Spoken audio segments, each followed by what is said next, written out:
시청자 여러분, JTBC 뉴스룸을 시작하겠습니다. 국민의힘 윤상현 의원이 윤석열 전 대통령으로부터 공천 관련 전화를 받았다고 특검에서 처음으로 인정했습니다. 그동안은 대통령과 상의한 적 없다고 주장해왔지만 입장을 바꾼 겁니다. 그런데 그 과정에서 이미 고인이 된 장제원 의원이 등장합니다. 윤 의원은 당시 대통령 당선인 비서실장이던 장제원 의원으로부터 김영선 좀 해주라, 당선인의 뜻이다.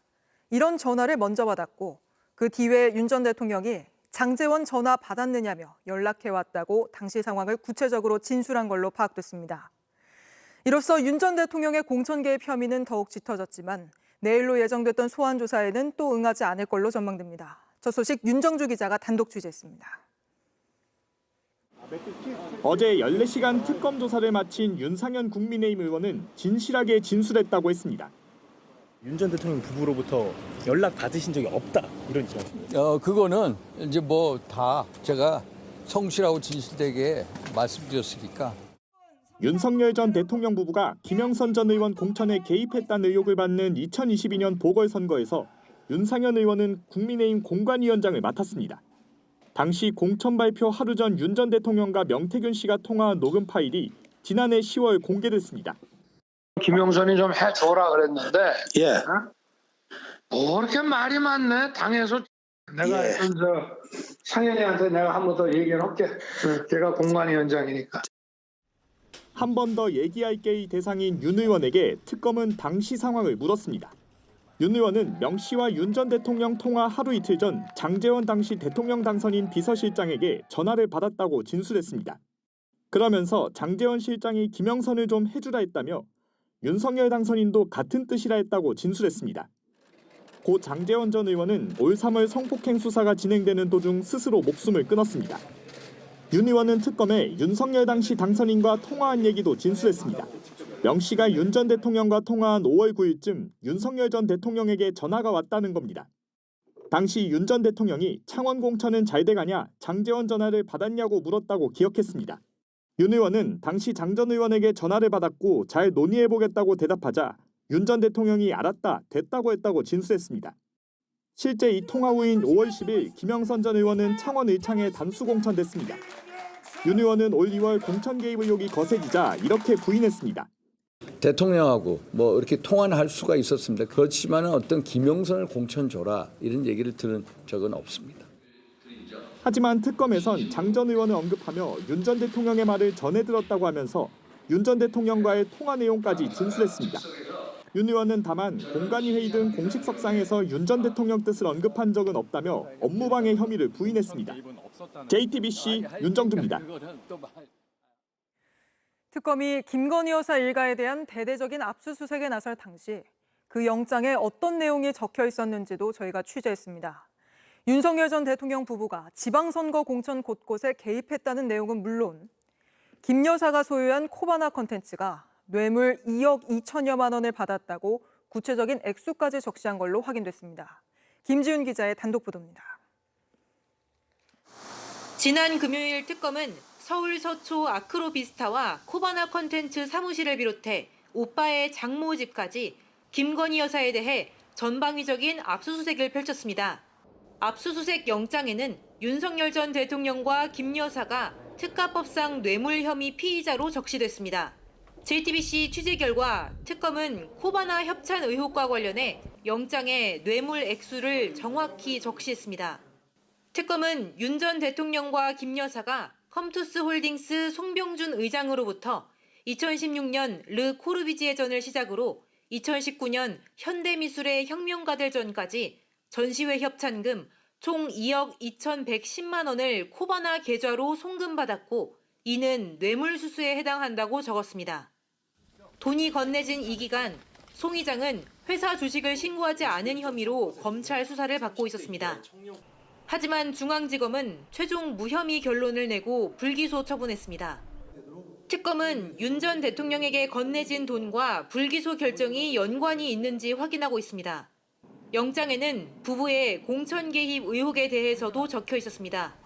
2022년 4월 경남도지사 공천 과정에서 위력을 행사해 윤한홍 의원 대신 박완수 당시 후보가 공천됐고 김진태 당시 강원지사 후보의 컷오프가 번복돼 경선을 치르게끔 했다는 내용이 담긴 것으로 확인됐습니다.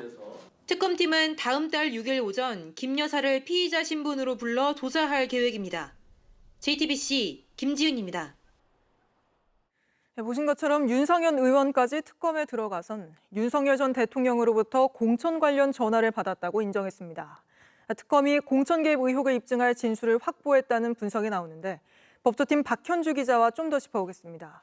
자, 박 기자, 윤상현 의원은 이제껏 대통령이 아니라 대통령 할아버지가 얘기해도 공천 바꿀 수 없다, 이렇게 주장해 왔잖아요. 특검에 나가선 입장을 완전히 바꾼 거 아닙니까? 네, 윤상현 의원은 그동안 김영선 전 의원 공천과 관련해서는 대통령의 전화를 받은 적이 없다고 해명을 해왔습니다. 네. 앞서 이 윤정주 기자 리포트에서 의혹을 부인하는 발언 들려드렸는데 더 강하게 부인하는 발언이 있습니다. 한번 들어보시겠습니다.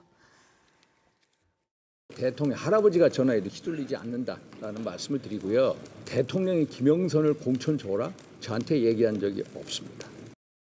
네, 그런데 특검 조사에서 이 기존 본인의 입장을 완전히 바꿨습니다. 네. 이 장제원 당시 당선인 비서실장이 2022년 5월 9일 하루 이틀 전에 전화가 와서 당선인의 뜻이라며 김영선 전 의원의 공천을 부탁했다고 진술을 한 겁니다. 네. 윤 전 대통령과 직접 통화한 사실도 털어놨는데 일단 이 5월 9일로 추정되는 시점입니다.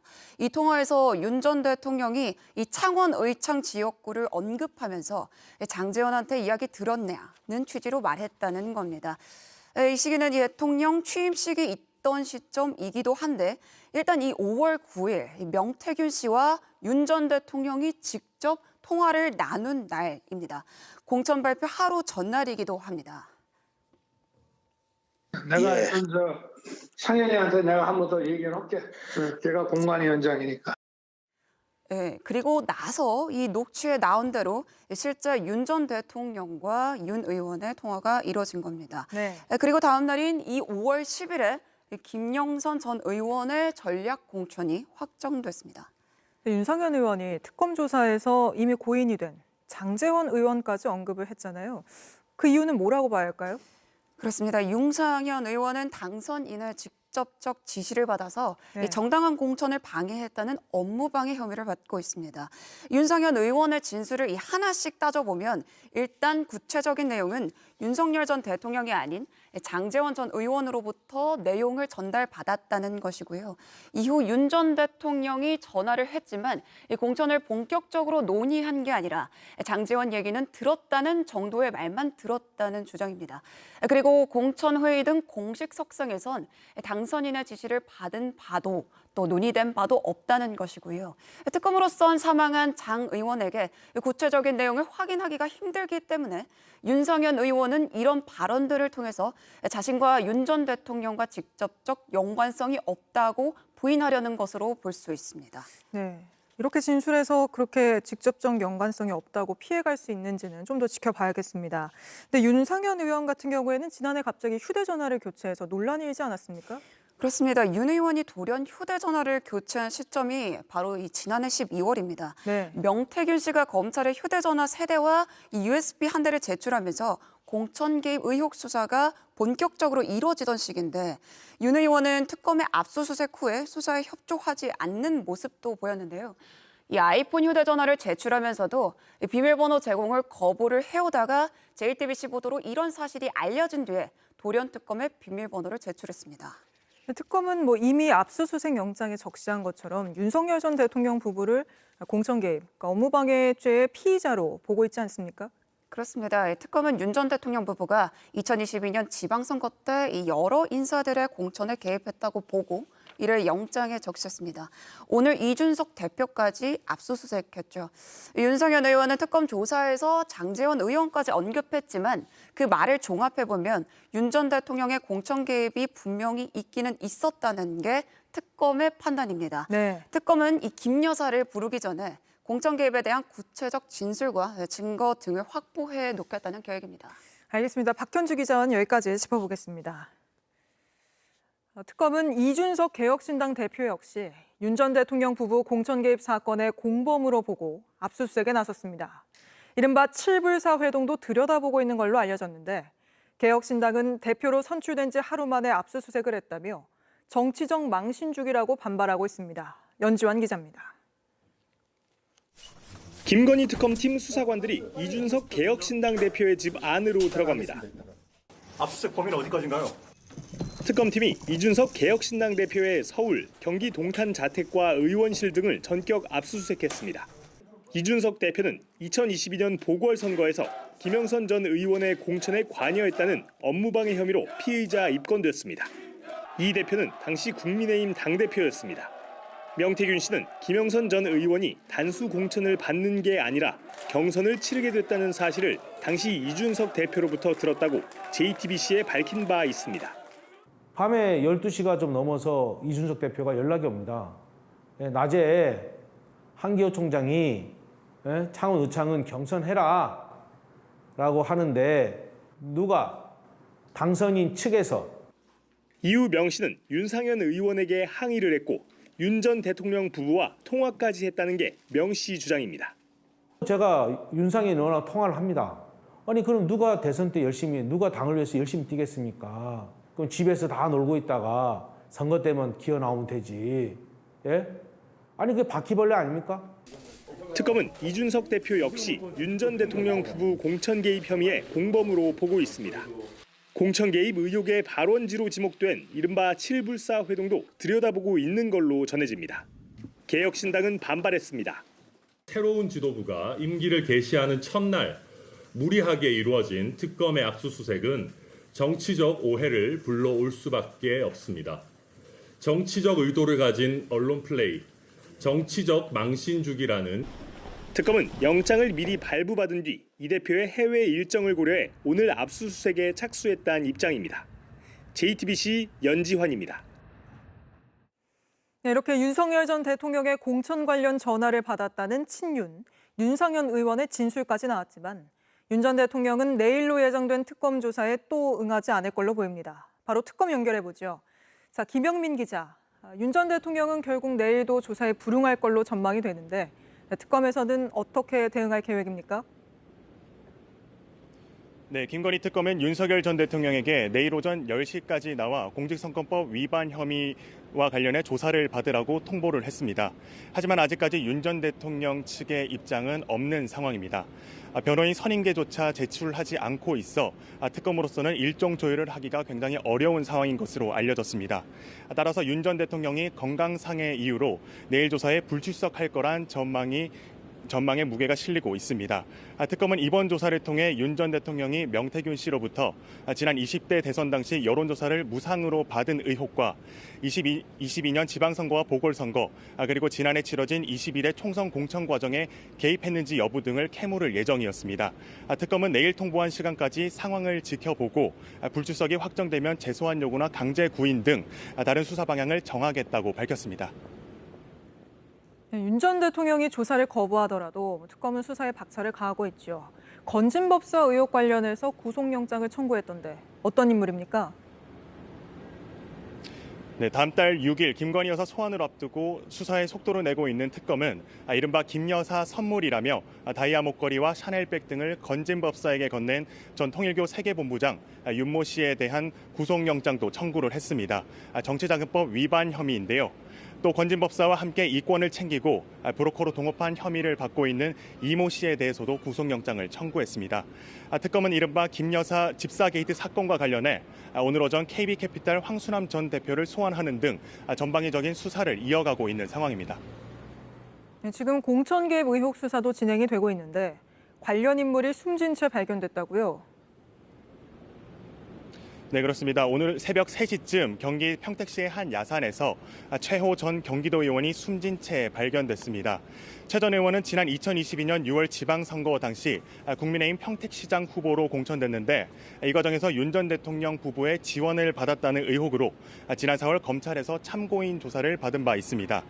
그러나 특검은 그동안 최 전 의원과 일체 접촉하지 않았고 소환을 계획한 사실도 없었다고 잘라 말했습니다. 지금까지 김건희 특검 사무실 앞에서 JTBC 김영민입니다. 특검은 지금 김건희 여사의 오빠 김진우 씨도 불러서 김 씨의 장모집에서 발견된 명품 목걸이에 대해 추궁하고 있습니다. 김 여사 측은 모두 모조품이라고 주장하고 있는데 특검은 이 말이 사실이 아니라고 의심하고 있습니다. 김 여사가 혐의를 벗기 위해 모조품을 미리 준비했을 가능성도 열어두고 있는 겁니다. 양빈현 기자입니다. 김진우 씨는 서울 광화문에 있는 김건희 특검 사무소에 나와 조사를 받았습니다. 특검이 지난 25일 김진우 씨 장모의 집에서 확보한 반클리프 목걸이에 대해 본격적인 수사에 착수한 겁니다. JTBC 취재 결과 해당 목걸이는 22년 6월 나토 순방 당시 김 여사가 착용한 것과 같은 디자인으로 확인됐습니다. 6,200만 원대로 윤 전 대통령의 재산 신고 내역엔 없어 누락 논란이 일었습니다. 대통령실은 당시 김 여사의 장신구에 대해 2개는 지인에게 빌렸고 1개는 소상공인에게 구입했다고 해명했습니다. 하지만 지난 5월 김 여사는 서울중앙지검에 제출한 진술서에서 장신구는 모두 모조품이라고 주장했습니다. 논란이 불거진 지 3년 만에 처음으로 직접 입장을 밝히며 대통령실의 해명을 뒤집은 겁니다. 김 여사 측은 이번에 발견된 반클리프 목걸이 역시 모조품이란 주장을 이어가고 있습니다. 특검은 이 같은 모조품 주장이 수사를 의식한 거짓 진술이 아닌지 의심하고 있습니다. 향후 뇌물죄나 부정청탁금지법 위반 혐의 수사에서 혐의 액수를 줄이기 위해 모조품 목걸이를 미리 준비했을 가능성도 열어두고 있는 겁니다. 특검은 김진우 씨 조사에서 해당 목걸이가 김 여사가 나토 순방 때 착용한 것과 동일한지 여부와 출처, 보관 경위 등을 추궁할 계획입니다. 반클리프 아펠 본사를 통한 진품 감정도 검토 중입니다. 특검은 김 씨를 상대로 김 여사 일가가 양평 공흥지구 개발 사업을 하면서 특혜를 입었다는 의혹에 대해서도 조사할 것으로 보입니다. JTBC 양빈현입니다. 보신 것처럼 김건희 여사 측이 모조품이었다고 주장하면서 정말 모조품이라면 왜 숨겼는지 등 석연치 않은 점이 많다는 지적이 나옵니다. 이 내용 취재 중인 이자연 기자와 좀 더 짚어보죠. 자, 이 기자, 일단 김건희 특검에서 수사 중인 그 명품 목걸이가 이 왼쪽에 있는 순방 때 차고 나왔던 그 목걸이, 그리고 오른쪽에 있는 통일교 측에서 건넸다는 다이아 목걸이, 이 2개죠? 맞습니다. 말씀하신 대로 목걸이가 2개고요. 이 두 목걸이 모두가 이 가격대는 2022년 기준으로 6,200만 원대, 역시나 네. 가격대도 비슷합니다. 이 중에서 먼저 반클리프 목걸이부터 좀 살펴보도록 하겠습니다. 반클리프 같은 경우엔 지난 2022년 윤 전 대통령 부부의 첫 번째 해외 순방이었죠. 나토 순방 당시에 이렇게 직접 착용하고 있는 모습이 이미 공개된 바가 있습니다. 네. 그러니까 목걸이가 이 당시에 김 여사에게 있었다는 것은 확실합니다. 그런데 반클리프의 경우에는 이 출처가 빈칸입니다. 정권 초기에 이 영부인이 어떤 경위로 이 목걸이를 갖고 있게 된 건지 이걸 밝혀야 하는 겁니다. 네. 반대로 그 그라프, 그러니까 다이아 목걸이는 김건희 여사가 직접 착용한 사진이나 영상이 공개된 적은 없죠. 네, 맞습니다. 이번엔 그 그라프사에 말씀하신 다이아 목걸이도 좀 살펴보도록 하겠습니다. 이 목걸이를 누가 준비했는지 또 어떻게 전달했는지 그 과정은 저희 JTBC 보도로 이미 알려진 바가 있습니다. 네. 특검도 관련 진술 모두 확보했죠. 그 목걸이를 준비한 건 통일교의 당시 세계본부장 윤모 씨였습니다. 지난 2022년에 그 윤모 씨 측이 개인 돈으로 구매를 해서 통일교 자금으로 처리를 했고요. 이걸 김건희 여사 선물이다, 전달해달라라고 하면서 건진 법사에게 건넸습니다. 네. 그 시기가 2022년 한 7월 29일에서 8월 1일 사이로 추정이 됩니다. 그런데 지금으로선 그 화살표가요, 그 다음 단계에서 끊겨 있습니다. 자, 건진 법사는 여기에 대해서 목걸이 받았는데 내가 이사 다니면서 잃어버렸다 네. 주장하고요. 김건희 여사 측은 나는 받은 적이 없다라고 주장을 하고 있습니다. 그러니까 선물을 준비한 사람은 있는데 이걸 전달됐는지가, 이게 전달이 됐는지가 의문으로 남아있는 겁니다. 네. 그러니까 목걸이 2개를 좀 정리해 보겠습니다. 정리하자면 반클리프는 출처를, 그리고 그라프 목걸이는 이게 최종적으로 김 여사에게 전달됐는지 여부를 수사로 밝혀야 합니다. 근데 지금 이 2 목걸이 모두 행방이 묘연한 상태죠? 네, 맞습니다. 그래서 특검팀이 이 실물 확보에 주력하고 있는 상황인데요. 이렇게 행방이 묘연한 상황에서 김 여사 측은 반클리프는 가품이었다, 그리고 그라프는 아예 안 받았다, 이렇게 주장을 하고 있습니다. 네. 그러니까 그라프는 안 받은 걸로 수사를 피해가고 반클리프는 가품이었다고 하면서 어떤 혐의의 액수를 줄이려는 것으로도 보입니다. 그런데 이 주장이 사실이라면요, 영부인이 첫 번째 공식 그 외교 무대에서 모조품을 착용했다는 의미 아닙니까? 네. 그렇기 때문에 이 주장이 사실인지부터가 검증이 필요합니다. 근데 김 여사의 오빠 김진우 씨의 장모 집에서 순방 때 차고 나간 것과 똑같이 생긴 목걸이가 발견이 됐잖아요. 저 특검이 그게 진짜인지 아닌지 감정까지 지금 맡겨놓은 상태 아닙니까? 네, 맞습니다. 저희 JTBC 취재 결과 지난주 금요일에 김 여사 오빠의 장모 집에서 그 발견된 반클리프 목걸이가 있는데 네. 이게 밀봉된 상태였던 데다가 흔히 보증서라고 하죠. 제품 인증서도 없었던 걸로 전해지고 있습니다. 그렇기 때문에 이게 진품인지 가품인지를 확인하는데 시간이 다소 걸릴 것으로 보이는 부분이고요. 또 설사 진품인지 가품인지가 확인이 된다고 하더라도 여기에서 확보된 목걸이가 실제로 순방 때 찾던 게 맞는지 이걸 단정하기는 어렵습니다. 그렇죠. 앞서 리포트에서 보신 대로 특검팀은요. 수사 대비용으로 모조품 목걸이를 준비했을 수도 있지 않냐라고 의심하고 있는 상황이기 때문에 이런 부분을 포함해서 앞으로 특검 수사로 밝혀져야 할 걸로 보입니다. 알겠습니다. 이자연 기자와 짚어드렸습니다. 내란 특검이 이상민 전 행안부 장관에 대해 내란 중요 임무 종사 혐의로 구속영장을 청구했습니다. 내란 2인자 김용현 전 국방부 장관과 같은 혐의를 적용했습니다. 이 전 장관이 언론사 단전 단수를 지시하는 등 계엄에서 핵심 역할을 했다고 판단한 겁니다. 조혜연 기자입니다. 구속영장이 청구된 이상민 전 행정안전부 장관에겐 내란 중요 임무 종사 혐의가 적용됐습니다. 내란 2인자 김용현 전 국방부 장관과 같은 혐의입니다. 특검은 이 전 장관이 언론사에 대한 단전 단수를 지시하는 등 계엄 실행에 핵심 역할을 한 것으로 판단했습니다. 특정 몇 가지 언론사에 대해서 경찰청 쪽에서 요청이 있으면은 협조하라는 그런 내용이었습니다. 그런데도 혐의를 부인해 영장 청구가 불가피하다고 본 겁니다. 특검은 범죄 중대성과 증거인멸 우려, 그리고 재범의 위험성을 고려했다며 청구 이유를 밝혔습니다. 단전 단수 지시가 소방청 내부에도 실제로 전파된 만큼 행정안전부 장관의 직권을 남용해 소방청장에게 의무 없는 일을 하게 했다며 직권남용 혐의도 적용했습니다. 구속영장엔 위증 혐의도 담겼습니다. 윤 전 대통령이나 김 전 장관으로부터 어떤 문건도 지시도 받지 않았다는 헌법재판소의 증언이 위증 의혹의 핵심으로 꼽힙니다.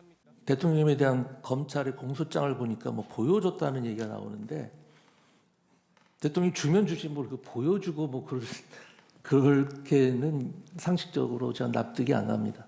대통령실 대접견실 CCTV에는 이 전 장관이 문건을 들고 한 전 총리와 대화하는 등 증언과 배치되는 정황이 담겼습니다. 국회에선 증인 선서를 거부했지만 헌법재판소에서는 증인 선서를 한 만큼 위증 의혹을 피해갈 수 없게 됐습니다. 이 전 장관의 영장 심사는 오는 31일 오후 2시에 열립니다. JTBC 조혜연입니다. 최상병 특검도 핵심 인물들을 잇따라 소환하며 수사에 속도를 내고 있습니다.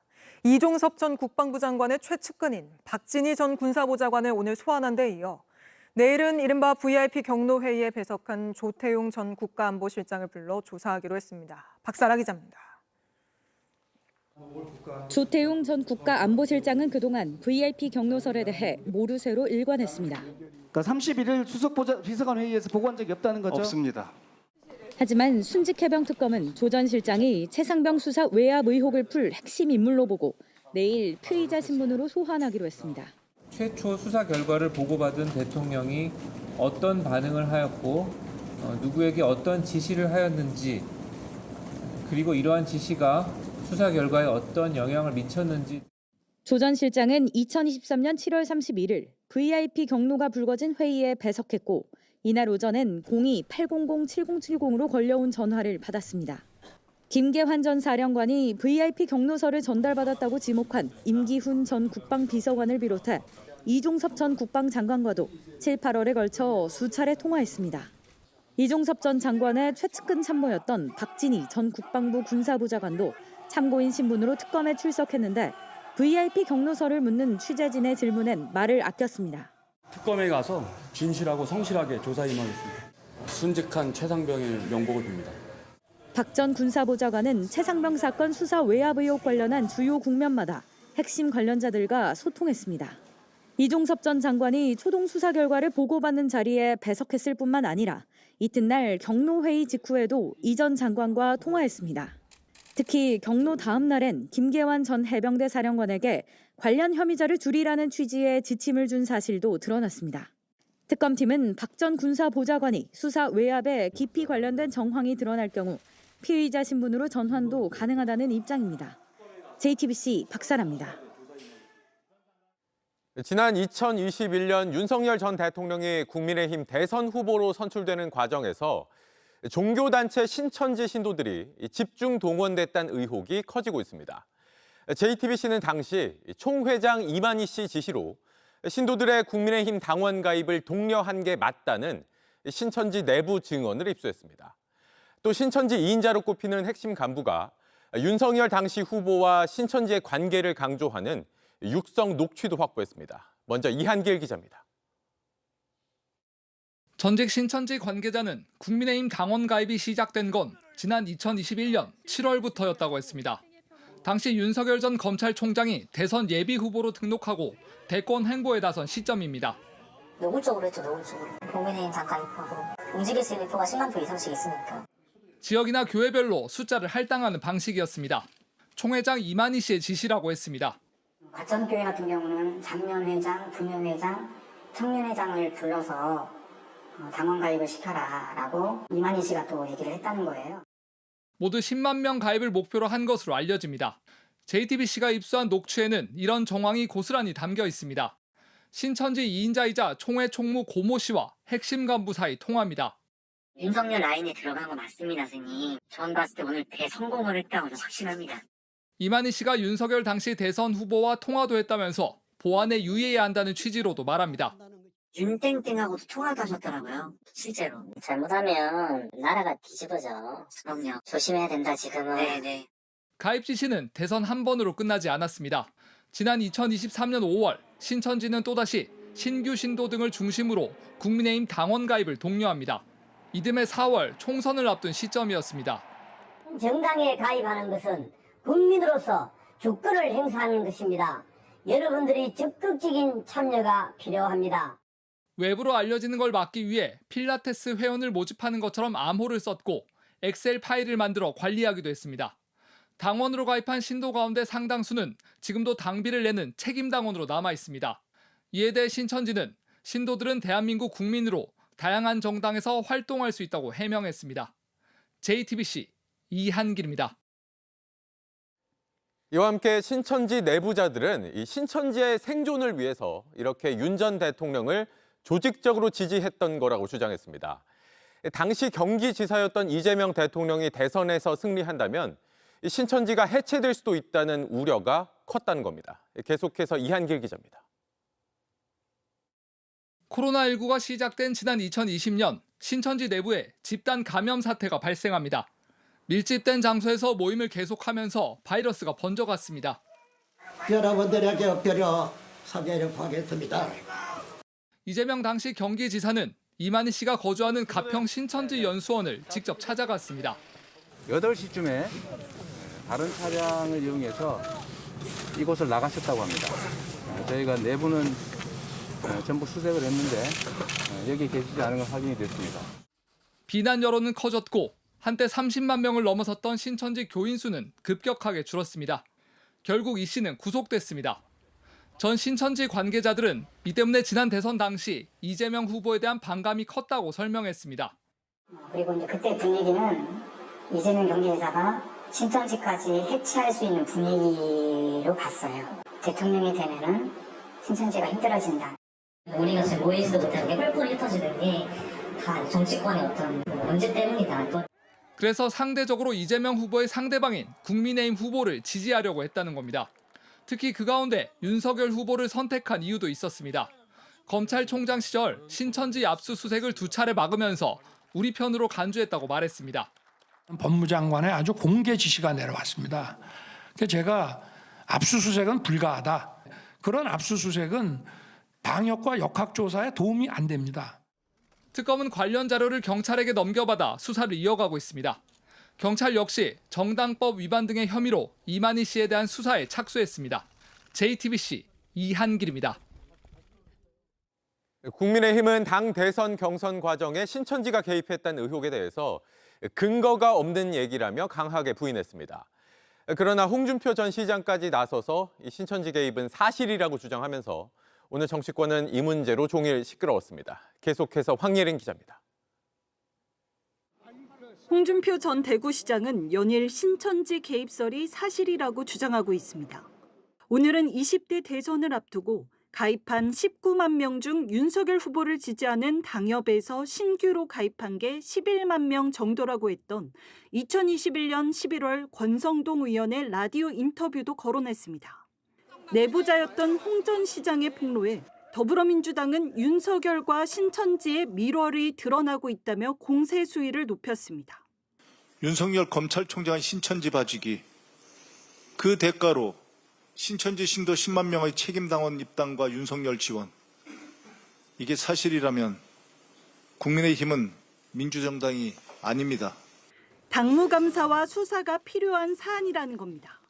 의혹이 사실이라면 이는 헌법상의 종교와 정치의 분리 원칙을 정면으로 위배하는 위헌적인 범죄 행위입니다.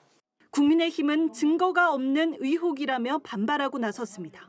신천지가 가입했다는 증거는 없습니다. 이준석 전 당대표가 그 당시에 자기가 살펴봤을 때 특정 지역이나 특정 세력으로 한 거는 포착되지 않았다, 이런 증언을 했습니다. 당대표 선거에 출마한 장동혁 의원은 신천지 입당 자체는 문제가 안 된다고 주장했습니다. 그분들도 대한민국 국민입니다. 정치활동을 할 수 있고요. 당원에 가입했다는 것만으로 누군가가 문제를 지적하면 왜 그 부분에서도 우리는 스스로 눕냐 이겁니다. 또 다른 후보인 안철수 의원은 사실관계를 제대로 조사해야 한다는 입장이라 신천지 개입 논란은 이번 국민의힘 당대표 선거에도 영향을 끼칠 걸로 보입니다. JTBC 황예린입니다. 류희림 전 방송통신심의위원장이 정권의 비판적인 언론사들을 심의하려고 가족과 지인을 동원해 민원을 넣게 했다는 의혹에 대해서 경찰이 무혐의 처분을 내렸습니다. 이걸 놓고 윤석열 정부의 언론 탄압에 면죄부를 준 것이란 비판이 잇따르고 있습니다. 김휘란 기자입니다. 지난 2023년 9월 JTBC 등 윤석열 정부의 비판적인 언론사들을 겨냥한 민원들이 방송통신심의위원회로 쏟아졌습니다. 민원을 제기한 사람들은 류희림 당시 방심위원장의 가족들이었습니다. 시민단체가 즉각 고발했지만 경찰은 강제 수사에 나서지 않았습니다. 공익신고자들이 공개적으로 수사를 촉구하기까지 했습니다. 23년 9월 4일부터 이제 뉴스타파 인용 보도 관련된 민원이 저희 방심위로 들어오기 시작합니다. 저는 9월 5일 이후에 류희림 씨의 쌍둥이 동생 그리고 아들이 민원을 넣었다는 사실을 동료 직원들로부터 듣게 됩니다. 고발 1년 6개월 만인 지난 21일 서울 양천경찰서는 류 전 위원장의 업무 방해 혐의에 대해 불송치 결정을 내렸습니다. 경찰은 불송치 사유서에서 민원을 사주받은 가족들이 류 전 위원장의 의견에 동조해서 민원을 제기했다면 문제가 되지 않는다며 사주되지 않은 민원도 존재했으니 사주된 민원과 방송심의 사이의 인과관계를 단정할 수 없다고 밝혔습니다. 다만 류 전 위원장이 공익신고자를 색출하려 감사에 나선 데 대해선 이해충돌방지법을 위반한 혐의로 송치했습니다. 정치권에선 비판의 목소리가 나왔습니다. 경찰의 황당한 논리는 민원 사주의 정당성을 부여한 궤변입니다.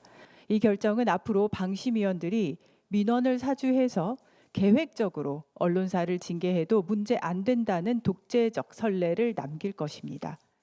방심위 노조는 류 전 위원장에 대한 강제 수사도 없이 경찰이 판사라도 된 것처럼 면죄부를 줬다고 반발했습니다. JTBC 김일환입니다.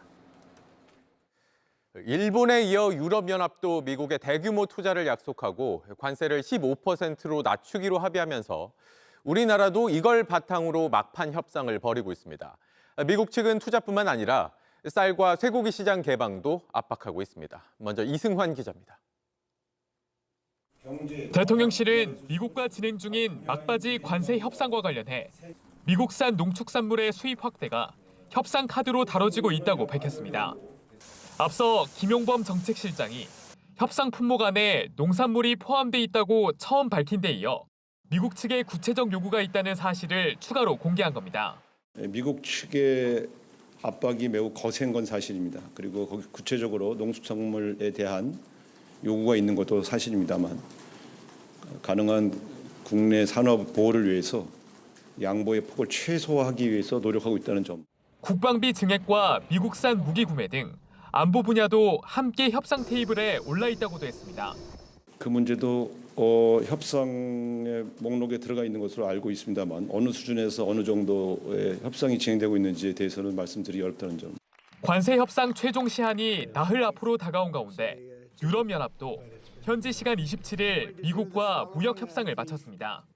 미국산 에너지를 구매하거나 미국에 투자하는 데 우리 돈으로 약 1,800조 원을 쓰는 대신 상호 관세를 당초 30%에서 15%로 낮췄습니다. 당장 발등에 불이 떨어진 우리 정부도 관세율 15%를 목표로 막판 협상에 집중하고 있습니다. 미국에 머물던 김정관 산업통상자원부 장관과 여한구 통상교섭본부장이 하워드 러트닉 미국 상무장관과의 협상을 위해 스코틀랜드로 향했습니다. JTBC 이승환입니다. 이런 가운데 미국과의 협상에서 핵심 카드로 떠오른 게 우리 조선업입니다. 정부는 미국 측에 대규모 조선 협력 방안을 제안한 걸로 알려졌는데 그 규모가 최소 수조 원에 달할 거란 분석이 나옵니다. 박소연 기자가 취재했습니다. 미국 펜실베이니아주의 한화 필리 조선소입니다. 한화는 지난해 1,300억 원을 들여 지분 100%를 인수했습니다. 우리 정부는 이곳을 한 사례로 한미 조선업 협력 방안을 보다 구체화해 미국 협상단을 만난 걸로 전해집니다. 필리조선소의 생산 능력은 연간 1.5척에 불과했지만 한국 조선 기술이 더해져 10년 안에 생산 능력을 10배로 끌어올릴 수 있다는 청사진입니다. 국내 빅3 조선사인 HD 현대 역시 미국 방산업체와 잇따라 양해각서를 맺으며 최신의 이지스함 구축 등 협력 확대를 모색하고 있습니다. 중국 견제를 위해 해양 패권을 장악해야 하는 미국으로선 조선업 경쟁력 강화는 시급한 과제로 꼽혀왔습니다. 트럼프 대통령은 취임 초기 우리나라에 직접 협력을 제안하기도 했습니다. We have countries that do very well at building ships, and we'll be dealing with those countries. 앞서 관세 협상을 끝낸 일본, 유럽연합과 차별화할 수 있는 무기인 만큼 우리 정부는 미국 내 조선업 투자와 금융 지원 방안을 미국에 제안한 걸로 알려졌습니다.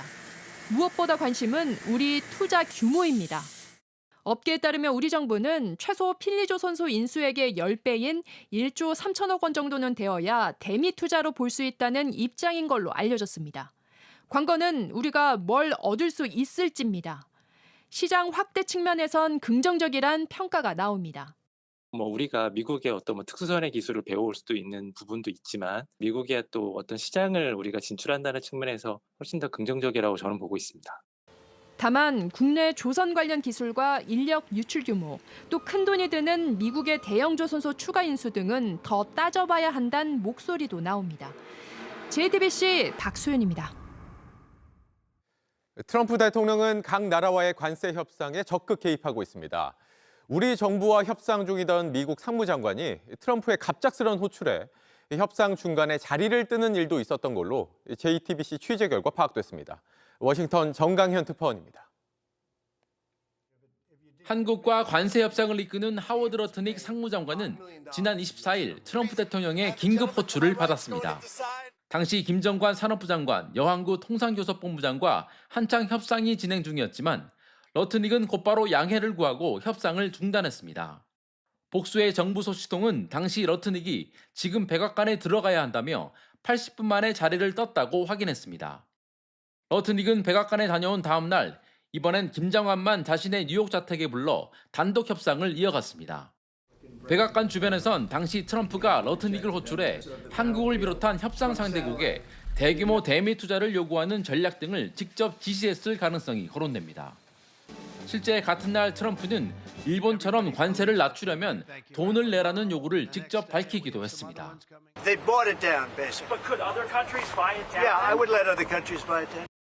트럼프 대통령은 협상 마지막 단계에서 직접 압박에 나서는 방식으로 최종 합의를 끌어내고 있습니다. 앞서 일본에는 제안서에 적힌 투자 액수를 직접 고쳐가며 압박한 바 있습니다. 이번 유럽연합의 대규모 투자 역시 트럼프와 폰데어 라이엔 EU 집행위원장의 정상급 회담이 결정적이었습니다. 다음 달 1일까지 협상 시한이 사흘밖에 남지 않은 만큼 결국 우리나라도 이런 톱다운 협상 전략에 대비가 필요하다는 목소리가 나옵니다. 미 정치권에서는 트럼프가 우리 협상단을 상대로 수백조 원 상당의 대미 투자를 직접 압박할 가능성이 거론되고 있습니다. 워싱턴에서 JTBC 정강현입니다. 숨막히는 찜통 더위가 계속되고 있습니다. 밤에도 열대야 기록이 이어지면서 잠을 이루기 쉽지 않을 걸로 보이는데 현장 취재 기자 연결해 자세한 날씨 소식 살펴보겠습니다. 이희령 기자, 저녁에도 여전히 덥습니다. 시민들 이야기 들어봤죠? 네, 그렇습니다. 저는 지금 서울역 버스 환승센터에 나와 있는데요. 지금이 저녁 7시를 넘긴 시각인데도 32도를 기록하고 있습니다. 30도 아래로 떨어지지 않고 있는 상황인 건데요. 여기는 실제로 버스와 택시까지 뿜어내는 열기 때문에 정말 말 그대로 숨막히는 더위가 느껴지는 상황입니다. 그래서 실제로 다니는 시민들도 머리에 수건을 아예 뒤집어 쓰거나 양산을 들고도 부채질을 하는 시민들 쉽게 볼 수 있었는데요. 시민 목소리 들어보겠습니다. 보통 하루에 2번 하던 샤워를 요즘에는 한 3번, 4번 그렇게 하고 중간에 자다가도 깨고 너무 더워서 미치겠어요, 아주 그냥. 서울은 오늘 밤에도 열대야가 나타나겠습니다. 그렇게 되면 열흘 연속으로 열대야가 발생하게 되는 건데요. 실제로 간밤에 서울 최저기온이 29도 가까이 됐습니다. 가장 높았던 수치가 2018년 7월에 기록한 29.2도이기 때문에 이번 여름에 그 기록이 깨질 수도 있겠습니다. 전국 대부분 지역에서 이렇게 열대야 기록이 이어지고 있는 상황이죠? 네, 맞습니다. 강원도 강릉은 간밤에 최저기온이 30도로 초열대야 현상이 나타났습니다. 오늘도 상황은 크게 다르지 않을 걸로 보입니다. 그리고 제주 서귀포 지역에서는요, 오늘까지 열대야가 만약 나타난다면 14일 연속으로 열대야가 나타나는 기록을 세우게 됩니다. 현재 전국 면적의 98%의 폭염특보가 내려져 있어서요. 오늘 밤에도 더위는 가라앉지 않을 걸로 보입니다. 가장 궁금한 건 이걸 텐데 언제까지 이렇게 더운 겁니까? 네, 더위는 한동안 이어지겠습니다. 한반도 대기 상층엔 티베트 고기압이 그리고 그 아래에는 북태평양 고기압이 버티고 있어서인데요. 게다가 뜨겁고 습한 남동풍까지 불어오면서 더운 공기가 계속 공급되고 있습니다. 그래서 내일 최고 기온도 서울과 전주가 37도까지 오르겠고요. 그리고 대전과 대구는 36도, 그리고 광주와 강릉은 35도를 기록하겠습니다. 그나마 이번 주말부터 낮 최고 기온이 3에서 4도가량 떨어지겠는데 그래도 33도 안팎입니다. 네, 폭염이 이렇게 기록적인 수준이다 보니 더위 환자도 잇따르고 있죠?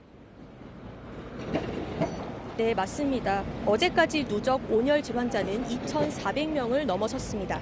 지난해엔 957명이었기 때문에 이번에 2배를 훌쩍 넘긴 겁니다. 온열 질환으로 숨졌을 걸로 추정되는 인원도 벌써 11명이나 돼서요. 말 그대로 폭염 재난 상황이라고 할 수 있겠습니다.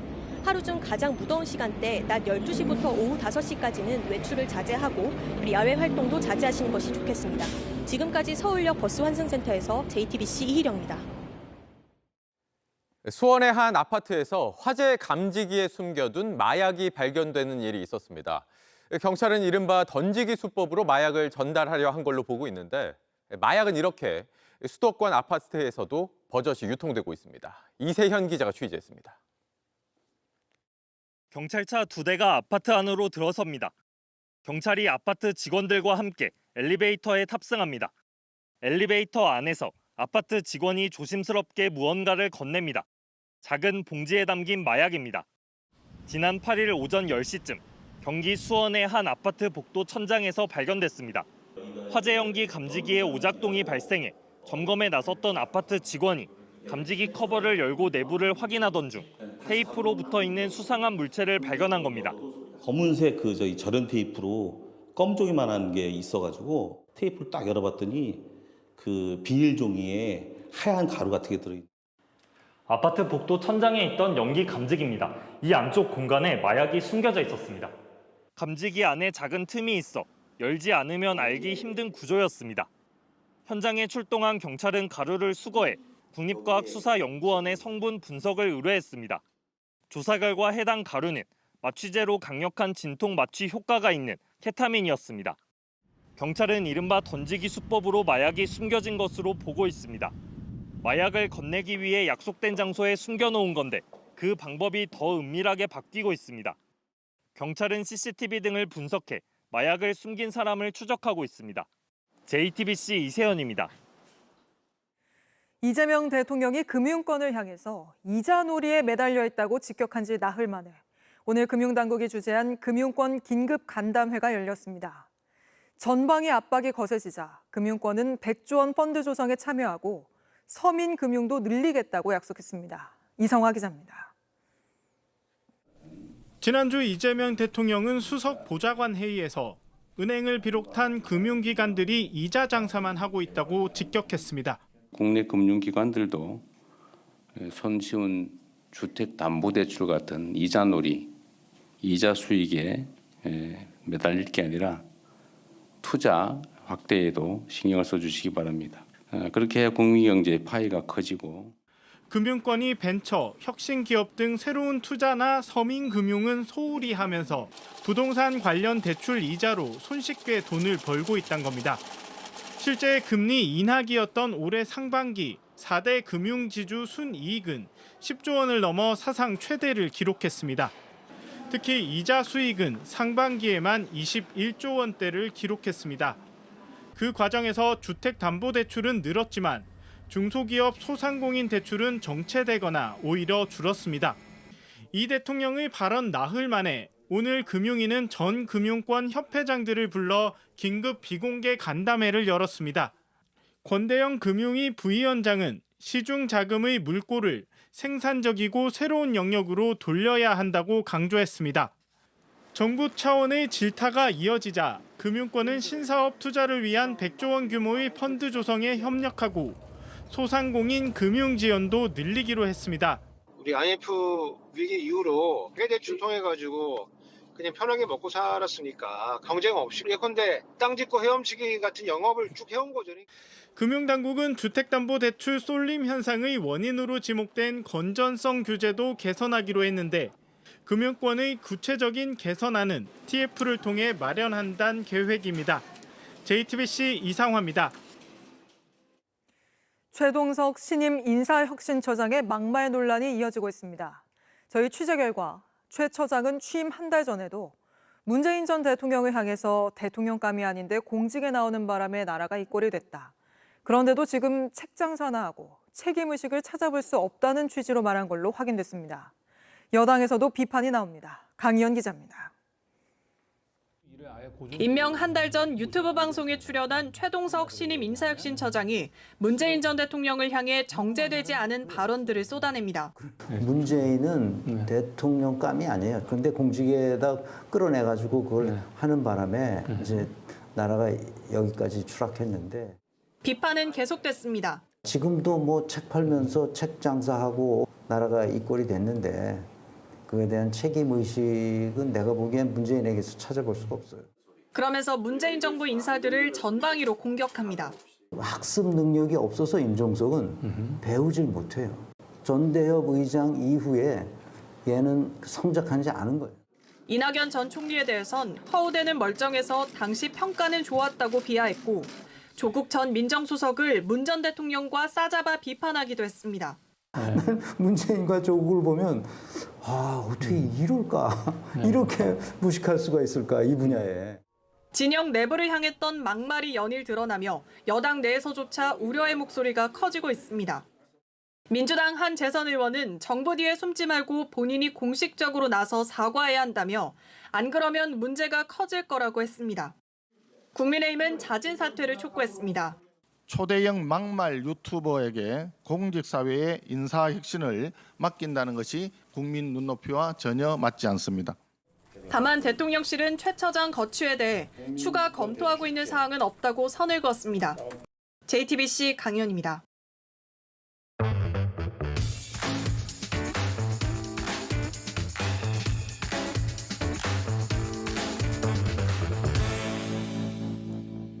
돌아온 비하인드 뉴스 정치부 이성대 기자와 함께하겠습니다. 자, 이 기자 첫 번째 키워드 볼까요?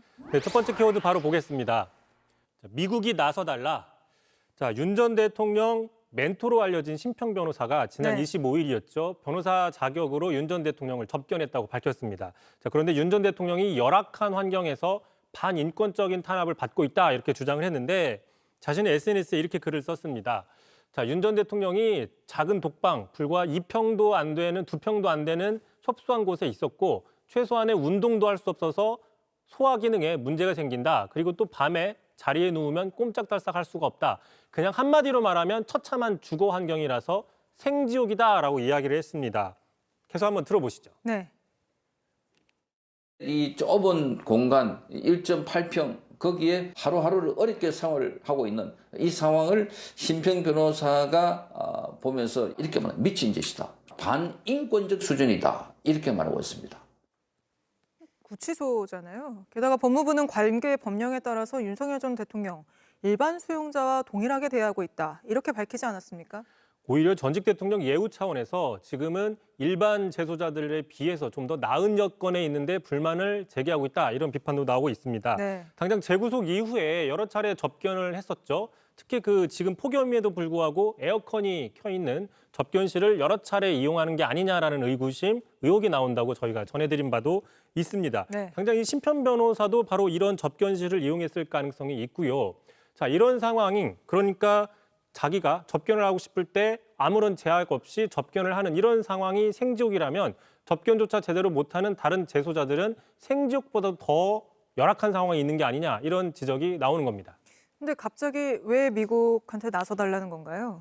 자, 이런 보도가 하나 나왔기 때문으로 풀이가 되는데요. 앞서서 트럼프 측근으로 알려진 프레드 플라이츠 미국 우선주의 정책 연구소 부소장이 최근에 미국을 방문한 여야 국회의원들을 만났는데 자, 그 자리에서 만약에 윤 전 대통령이 부당 대우를 받으면 좌시하지 않겠다라는 발언을 했다라는 것으로 알려졌습니다. 네. 자, 그러자 이제 심평 변호사가 바로 이 기사를 토대로 윤 전 대통령을 향한 반인권적인 탄압에 대해 미국을 비롯한 서방 국가들의 개입을 촉구한다라고 이야기를 한 것으로 분석이 되고 있는데 자, 일반 지지자도 아니라 윤 전 대통령의 멘토로 불린 변호사가 그것도 윤 전 대통령을 접견한 직후에 미국이 나서달라, 미국이 국내 내정에 네. 간섭해달라 요구하는 거는 그 자체로도 논란이 될 수 있다는 지적이 있습니다. 그렇죠. 불법 계엄을 한 전직 대통령을 지켜달라고 미국더러 내정 간섭해달라는 요청이잖아요. 게다가 트럼프 측근이 저렇게 말한 게 사실입니까? 일단 그래서 당시 그 자리에 참석했던 의원에게 한번 확인을 해봤습니다. 자, 그랬더니 비슷한 맥락의 발언이 있었다고 확인을 합니다. 다만 이렇게 얘기를 하는데요. 자, 미국 정부나 정치권의 공식 발언이 아니라 민간 차원의 언급이었고 미국 조야에도 다양한 의견들이 있기 때문에 그중 하나 정도로 받아들여지는 수준이었고 또 네. 심각한 톤이 아니었다라고 이야기를 하고 있습니다. 결국 심평 변호사 같은 이른바 윤어게인 세력들이 과대 해석하고 있다 이런 지적도 나오고 있는데 자, 그럼에도 불구하고 또 윤 전 대통령을 지지하는 일부 온라인 커뮤니티에서는 지금은 윤 전 대통령을 트럼프가 윤 전 대통령을 석방해줘야 관세를 15%로 인하해주겠다라는 조건을 제시했다. 이런 근거 없는 주장도 하고 있습니다. 관세 관련해서도 그런 이야기를 또 하고 있군요. 근거 없는 주장이죠. 네, 알겠습니다. 바로 다음 키워드도 보죠. 자, 두 번째 이슈 바로 보겠습니다. 제2차 아스팔트 내전. 자, 최근 전한길 씨가 국민의힘 입당하면서 정치권 뉴스 자주 등장하고 있습니다. 저희도 여러 차례 소개를 해드린 바 있었죠. 네. 주목도가 높아지고 있는 상황인데 바로 이런 상황이 좀 탐탁치 않은 못마땅한 사람이 한 명 있습니다. 바로 원조 아스팔트 우파로 불릴 수 있죠. 광화문 세력의 핵심인 전광훈 목사라고 볼 수 있습니다. 실제로 전광훈 씨 측에서 다음 달에 있을 광복절 집회를 전한길 씨 측이 따로 개최하기로 했다면서 간첩이냐라고 강하게 비판을 했습니다. 직접 들어보시죠. 갈라져서 분위기 깨고 이런 사람들은 제가 봤을 때 이재명이 보낸 간첩일 수 있는 거예요. 아주 기회주의자입니다. 그 들 북한 가보세요. 장군님 만세할 놈들입니다. 여러분들 속지 마세요. 여러분들. 네, 간첩이라고까지 했는데 사실 같은 윤어게인 세력 안에서도 내부 갈등이 있었잖아요. 올해 초에도 저희가 그런 소식들을 많이 전해드린 것 같은데요. 그렇습니다. 올해 초였습니다. 윤석열 전 대통령 구속 및 탄핵 정국 당시에 이른바 쌍권이죠. 권영세, 권성동 네. 이 국민의힘 지도부보다 더 위에 있는 쌍전이 있다. 전한길, 전광훈 있다라고 영향력을 과시하고 있다라고 소개해드린 바가 있었는데 하지만 이 신진 세력인 전한길 씨, 이른바 여의도파가 급부상하니까 기존의 아스팔트 우파였던 전광훈 중심의 광화문파가 내부 갈등이 생기고 있다라는 네. 보도를 해드린 바가 있었습니다. 자, 이후에 그런데 국민의힘이 대선에 참패하고도 이른바 윤어게인 세력과 단절하지 못하고 오히려 전한길 씨까지 입당하면서 영향력을 키워가자 다시 이제 이에 대해서 전광훈 씨 측에 견제를 하기 시작하면서 다시 한번 영역 다툼이 되풀이되고 있는 게 아니냐 이런 분석이 나오고 있습니다. 다시 들어보시죠. 지금 저는 전환길에 분명히 이야기할 수 있습니다.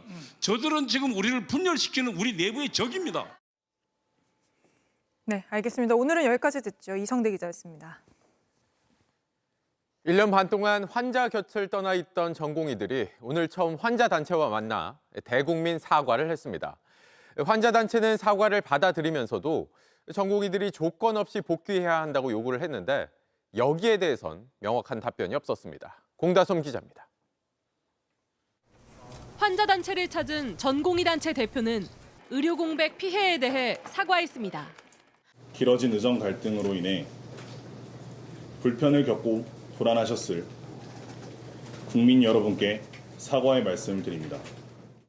최소한의 인력도 남지 않고 병원을 떠난 데 대해 여전히 좋지 않은 여론이 부담으로 작용한 걸로 보입니다. 환자 단체는 사과를 받아들이면서도 이 같은 사태가 되풀이돼선 안 된다고 강조했습니다.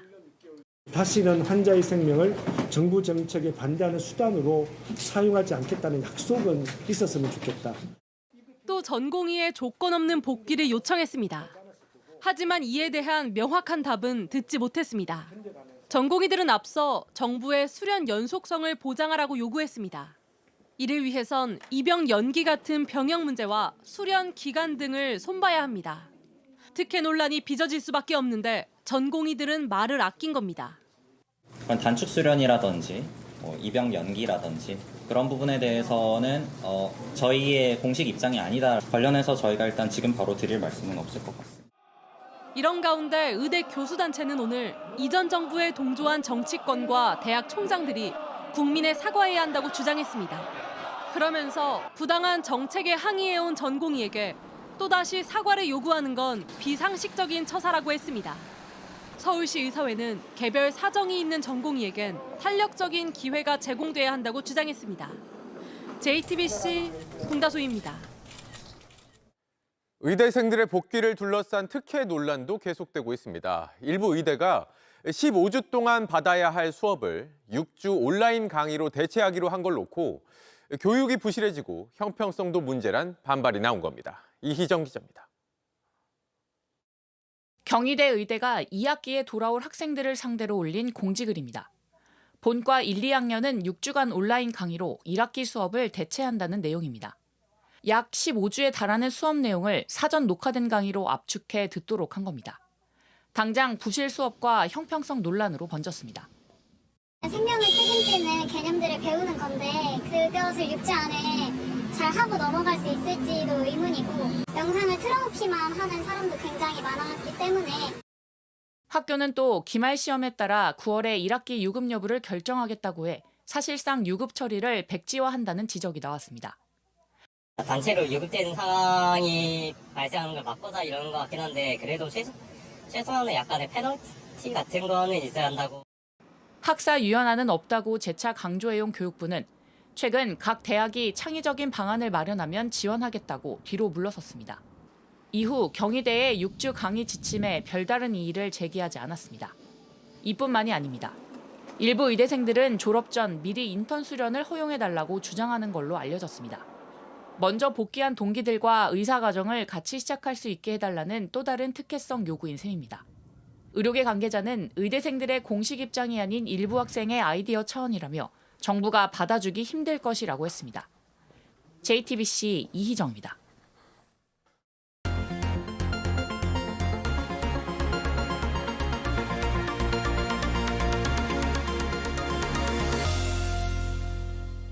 국내 최초 주상복합 아파트 서울 서대문구 좌원상가 아파트입니다. 60년 가까운 세월이 지나서 붕괴 위험 진단까지 내려진 상태지만 주민들은 갈 곳이 없어서 위험 속에 그냥 머물고 있다고 합니다. 밀착 카메라 이은진 기자가 취재했습니다. 번듯한 새 건물들 사이 이 공간만 세월이 멈췄습니다. 4층짜리 건물 회색 외벽은 벗겨지고 터져나갔습니다. 옥상엔 녹슨 가건물과 LPG 가스통, 어디부터 어떻게 연결됐는지 모를 전선들이 아무렇게나 뒤엉켰습니다. 들어가 봤습니다. 이 건물에 들어와 봤더니요. 위험시설물 알림이라는 안내판이 붙어 있습니다. 지정 등급을 보니까 2등급으로 최하위 등급이고요. 내용을 보니까 건물에 심각한 결함이 있어서 안전에 위험이 있다. 이런 내용이 들어가 있습니다. 2등급이면 당장 무너질 수 있는 수준입니다. 사람이 지낼 수 없고 지나다니기도 위험합니다. 통행 절대 금지라는 안내문이 붙어 있습니다. 조심히 한번 가보겠습니다. 하지만 이곳엔 상인들이 장사하고 여전히 주민들이 살고 있습니다. 천장 전선과 파이프엔 전기가 흐르고 가스가 들어옵니다. 언제 불이 났었는지 오래된 화재 흔적은 그대로 남았습니다. 이 좁은 복도로 매일 누군가는 하루 몇 번을 오가야 합니다. 지금 오후 12시 한낮인데도요. 빛이 전혀 들어오지 않아서 이렇게 조명을 끄면 아무것도 보이지 않습니다. 다시 조명 켜주시고요. 옆으로는 고장난 가전제품이 이렇게 방치가 돼 있고 그 옆에는 누군가 버리고 간 폐지도 이렇게 나뒹굴고 있습니다.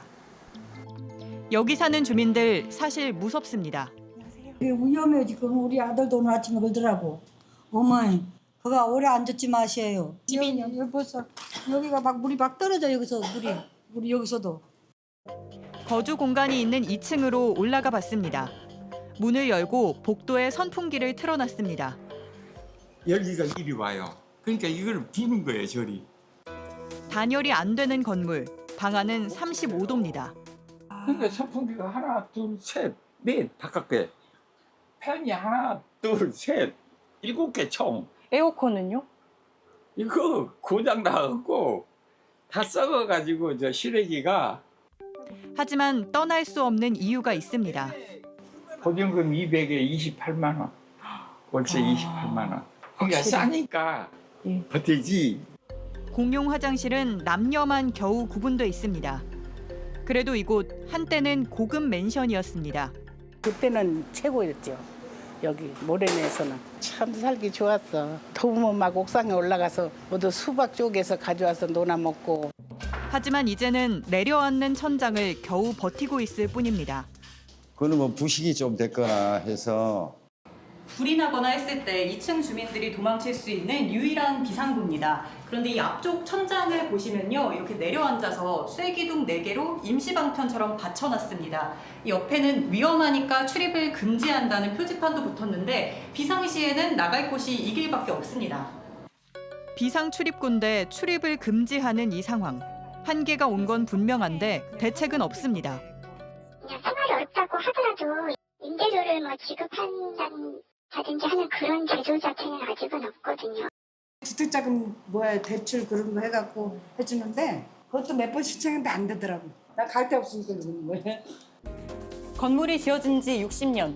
동네엔 고층 아파트들이 들어섰고 그 사이에서 이곳만 천천히 무너지고 있습니다. 주민들은 알면서도 갈 곳이 없고 지자체는 마땅한 대책이 없습니다. 하지만 사고가 난 뒤엔 이미 늦습니다. 밀착카메라 이은진입니다. 트랙 위에선 우리 선수들이 태극기를 펼친 채 활짝 웃고 있습니다. 앞이 아닌 뒤로 뛰고 있다는 비판과 함께했던 우리 육상. 남자 400m 계주에선 유니버시아드 대회 1등을 하고 이런 세리머니까지 보여줬습니다. 홍지훈 기자입니다.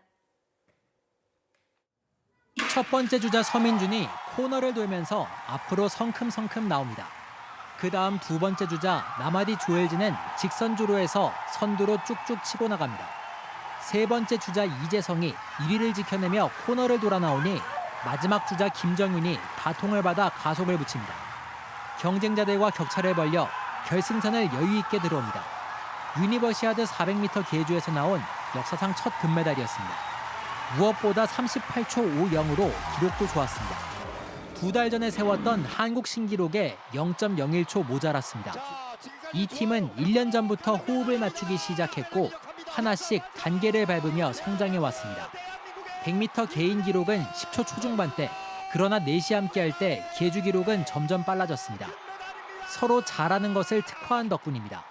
스타트가 좋고 곡선주로에서 뛰어난 서민준이 1번 주자를 맡았습니다.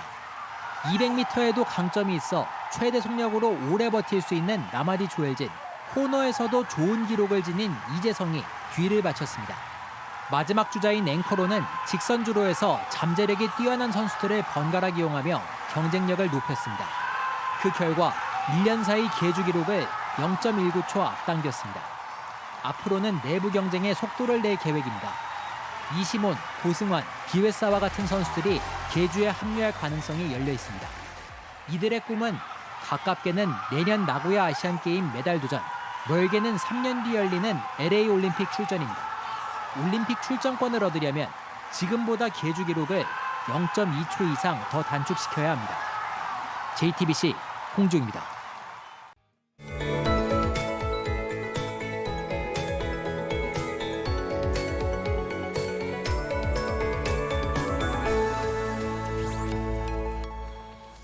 오늘도 주말 못지않게 뜨거운 열기로 가득했는데요. 내일도 서울의 낮 기온이 37도, 주 후반에도 36도 선을 유지하며 극한 폭염의 기세가 꺾이지 않겠습니다. 또 한 번 폭염 경보 지역이 확대되면서 현재 일부 동쪽 지역과 제주를 제외한 전국에 폭염 경보가 이어지고 있습니다. 특히 강한 햇볕이 체감 온도를 더 심하게 만들고 있는데요. 내일도 전국의 자외선 지수가 매우 높겠고 호남과 제주 곳곳은 위험 단계를 보이겠습니다. 내일도 전국의 하늘이 맑은 가운데 오후에는 경기 북동부와 강원 산지에 소나기가 지나겠습니다. 최저 기온은 서울 27도, 청주 26도로 열대야도 계속되겠고요. 낮 기온은 춘천 36도, 대전과 전주는 37도까지 오르겠습니다. 당분간 폭염 경보 수준의 더위가 계속되겠습니다. 야외에서는 물과 그늘, 휴식, 이 세 가지를 꼭 기억하셔야겠습니다. 날씨였습니다. 뉴스룸 저희가 준비한 소식은 여기까지입니다. 시청해주신 여러분 고맙습니다.